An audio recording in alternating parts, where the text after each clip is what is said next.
વિચાર આવ્યો ને એને આપણે સલામ કરી છે ત્યારે છેલ્લે આયા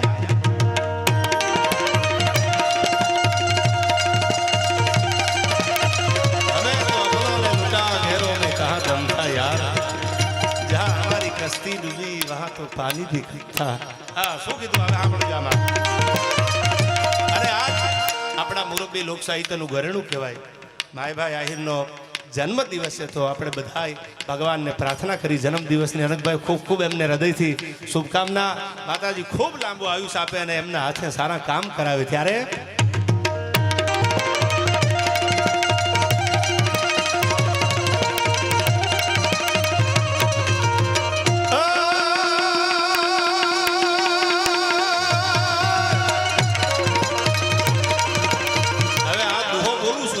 વાત તમને દુહા પૂરા કરી આજ મને એવું લાગે છે કે ભાઈ વાતો કર્યા જેવી છે આયા એટલે એકાદી સારી વાત માનતો જવાય યાર કારણ કે વાર્તા બહુ ઓછી થાય છે આજકાલ કારણ કે ઓડિયન્સમાં પણ એટલી ધીરજતા નથી કે અડધી કલાક બેન વાત સાંભળીએ છે એટલે એ વાતને ટૂંકી કરીને બોલવી પડે છે આ દુહો જે બોલું છું એની વાત હમણાં માંડું તમને અહીંથી શું દુહો છે સાંભળજો આમાં